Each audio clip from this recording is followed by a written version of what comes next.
Hey Geometry, we meet again. 5.2 notes coming at you. I'm going to start this off with something that is kind of leftovers from the last section we did, pretty much review. If we're given two lines that kind of appear to be parallel but not quite, and they're cut by this line right here, there was a relationship between each pod of each grouping of angles here and each grouping of angles here, right? We had corresponding angles, alternate interior, alternate exterior, same side interior, also known as consecutive interior. We had four primary relationships between them. This 1 through 6 is just asking you guys if you know what the relationship is between each pair of angles. So why don't you pause this video first and see if you can do this on your own, just kind of informally. Okay, let's see if you're correct. So each pod you can look at as sort of like, almost like a direction, right? West, east, north, south. West, east, north, south. Or upper right. Or I'm sorry, upper left, upper right. Well, this is left, right, top, bottom. There's a bunch of different ways in which you could do it. I'll just do the left, right, top, bottom. How's that? So this is a left with a left, if you look at it from this perspective. West with west. They actually match up perfectly. Those are called corresponding angles. Number 2, 2 and 7. This is outside. Remember, these would be the inside angles. These would be the outside angles. Oh, my shadow is just not helping this. Okay, let me try that again. These are the inside angles. Those are the outside angles, the ones you can't see. So these are alternate outside angles, alternate exterior. And we said that that was alternate exterior. Okay, 3 and 6. 3 and 6 are inside, and they are alternate from one another. So this is alternate interior angles, alternate inside angles. 8 and 5. Ooh, that's different. That's not something we talked about last section. But we should still be able to talk about what the relationship between 5 and 8 is, because we did it last chapter. And I think we did the chapter before that too. The relationship between 5 and 8 is that they are across from each other. They're vertical angles.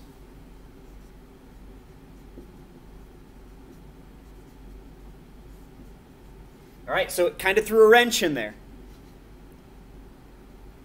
4 and 6, they're inside, so they're interior angles.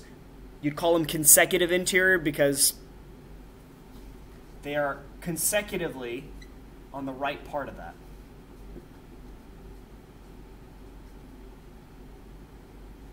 All right, and then 8 and 4. 8 and 4 would be, they almost look like east goes with east.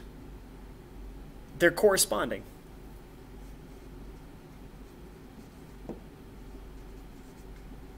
All right, so there we go. Good review so far.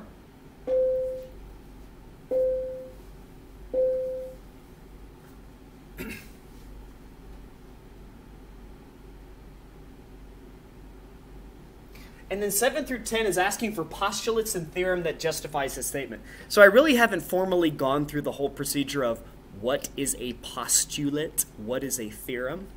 But here's the bottom line. Postulates are statements that can't really be proven, but we assume to be true.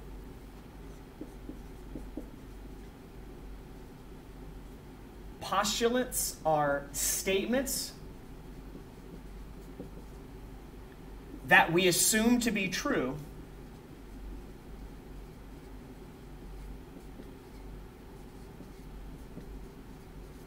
but we've really never proven them to be true.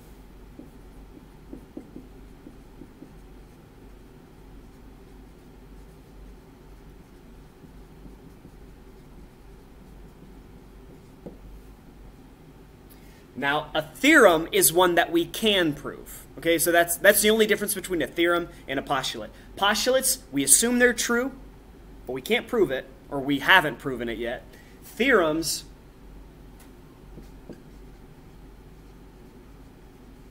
are proven true statements.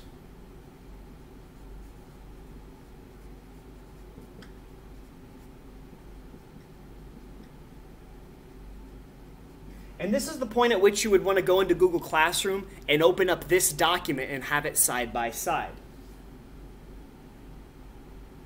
This additional support here, and just ignore the fact that it's 3.3, that we're actually in 5.5 right now. I'm sorry, 5.2. They outline the corresponding angles postulate and a few theorems after that. So, getting started with this, you might just want to have this handy so that we don't have to keep flipping back and forth between these two images. So I'm just going to briefly overview it. The corresponding angles postulate is, if you've got for sure parallel lines and they're cut by what's called a transversal, it just means it's another line that's intersecting two other lines that seem to be going in the same direction, then that means that all your corresponding angles are congruent. So, if we're assuming that these two lines are parallel, that means that 1 and 5 are congruent, 3 and 7 are congruent, 2 and 6 are congruent, and 4 and 8 are congruent because of the corresponding angles postulate. It was never proven, but we assume it to be true. So, do any of these follow the corresponding angles postulate? 3 and 7. These are corresponding angles. They're parallel. So the corresponding angles postulate says that they must be congruent, or the same measure. So we'd say corresponding, I'll just use the angle symbol, and then postulate. All right, let's go back to the other one. What else do we have? There's an alternate interior angles theorem that says, same situation, two lines are parallel, cut by a transversal. If they're alternate interior angles, then they must be congruent. So if you recall, all the alternate interior angles would be 4 and 5. Those would be a pair of alt interior. And then 3 and 6 would be a pair of alt interior. 3 and 6. Now, it can be proven, so the alternate, I'll use abbreviations, interior angles theorem is what forces these two to be congruent. What else we got? We've got a consecutive interior angles postulate. So the consecutive interior angles postulate basically says if we've got two parallel lines and you've got two angles that occupy those consecutive interior angles spots, then they are supplementary. Means they add up to 180 degrees. They have to add up to 180 degrees. So 5 and 6 have to add up to 180, and so does this blank angle and that blank angle right there. They also have to add up to 180.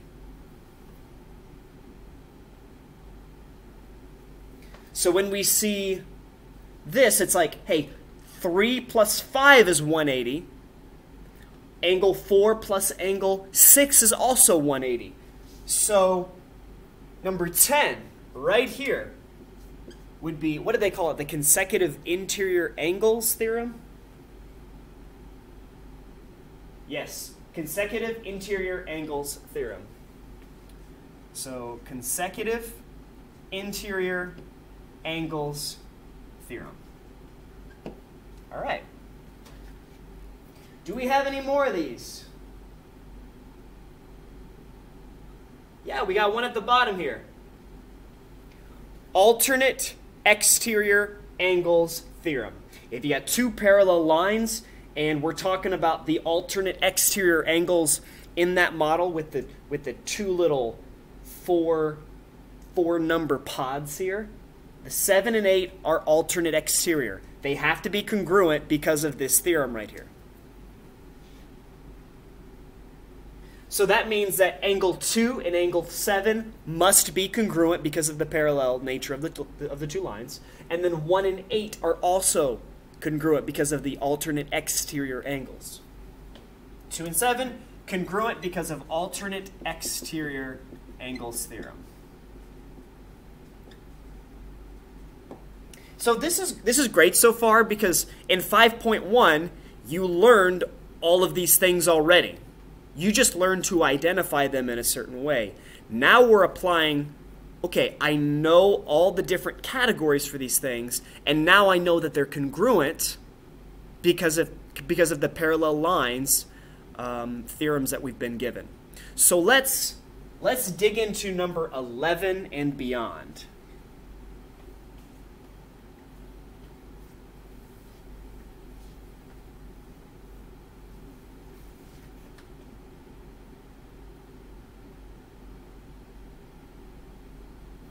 So can we use everything that we've learned thus far to solve these?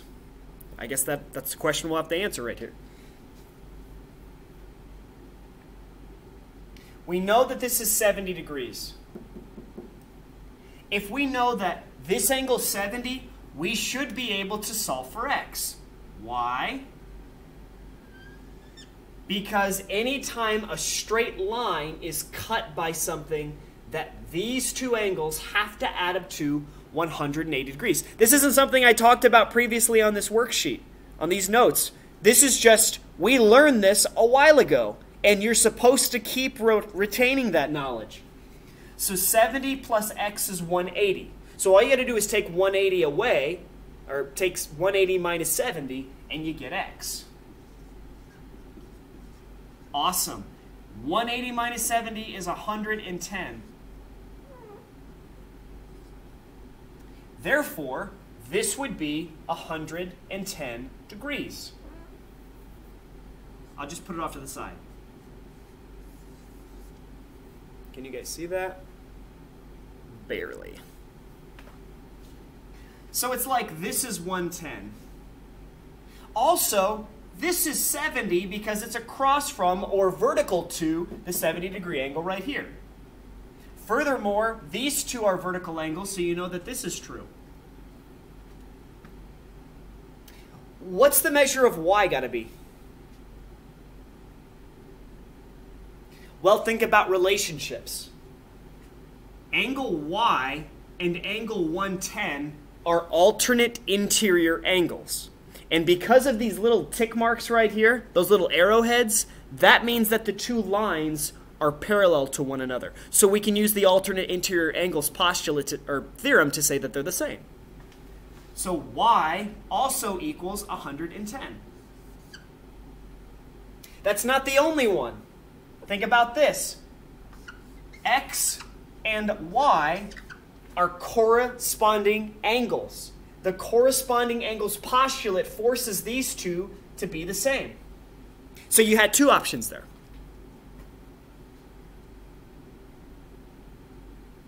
Number 12. What's the relationship between 115 and x? They're vertical angles. Vertical angles are always congruent.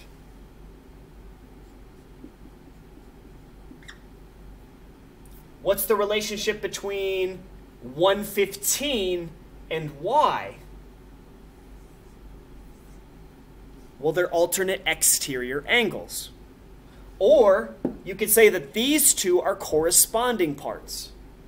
Either way, 115 has to be congruent to y.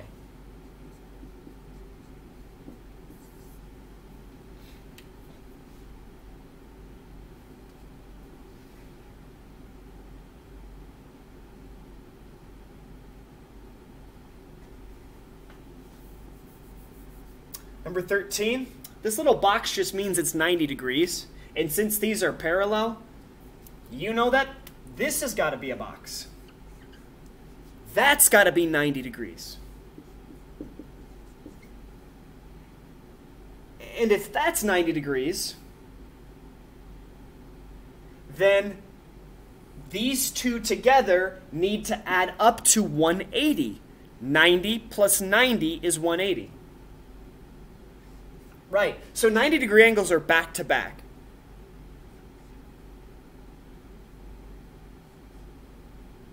And of course, the vertical angles theorem says that a 90 here means a 90 there.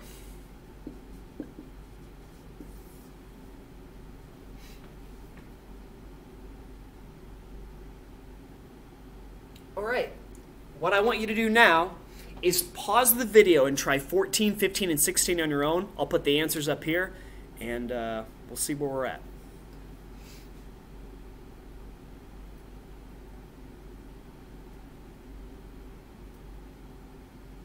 All right, you guys have paused the video. You tried it on your own. Now you are ready to see if you are correct or not. All right, first one. Y is going to be 80 degrees because 100 plus y has to be 180. Y equals 80. And if this is 80 degrees, then x also has to be 80 degrees because of alternate interior angles. The alternate interior angles of parallel lines must be equal. Done. Next one. Oh, this is a tricky one. The first thing you should do is say x plus 120 have to add up to 180. Because they're consecutive interior angles, and because they're parallel lines, those consecutive interior angles have to be supplementary. What's x equal? 60 degrees.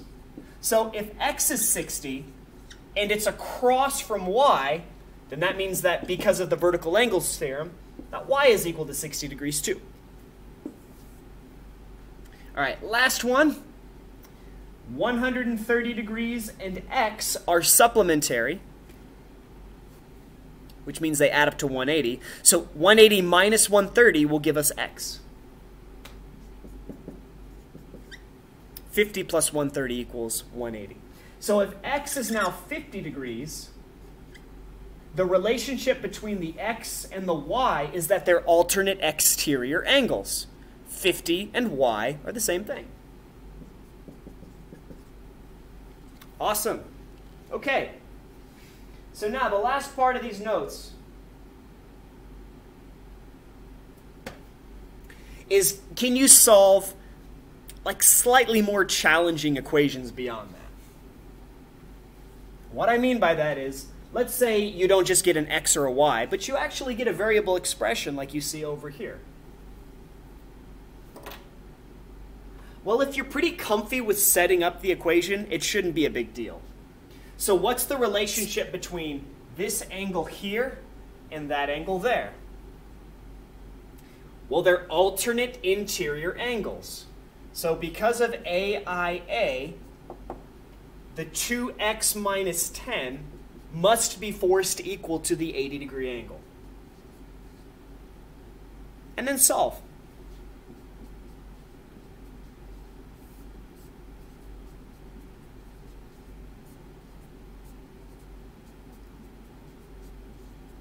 Got it.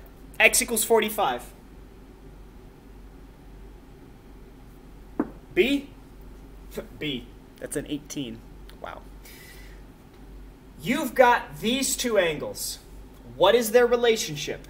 These are consecutive interior angles, which basically means they add up to 180 degrees. So 120 plus 3x equals 180. So you're not always just setting things equal to each other. Sometimes you actually have to, I don't know, you got to change things when maybe it adds up to 180, right? So 120 gets moved to the other side. I guess what I was trying to say there is you have to put a certain level of thought into it. You can't just be like, well, if I see a variable and a number, just set everything equal to each other. It doesn't work that way. X equals 20. And then on 19, this will be the last one I do in the video. I'm pushing 20 minutes. This has got to be like a geometry record here. we've got upper left angle for this pod matches up with upper left angle in this pod. Those, from the corresponding angles postulate, those two equal each other. So you are going to set them equal to each other. Subtract, subtract. Divide, divide. X equals 40. All right. There's going to be a Zoom meeting today at 12:54 p.m. I'm going to go over a few more examples that will help you guys out when you actually do the homework, both the homework number 1 attachment and homework number 2 attachment for tomorrow. So please attend that Zoom meeting so that you can get that extra instruction that will not be available on YouTube. Thanks for watching.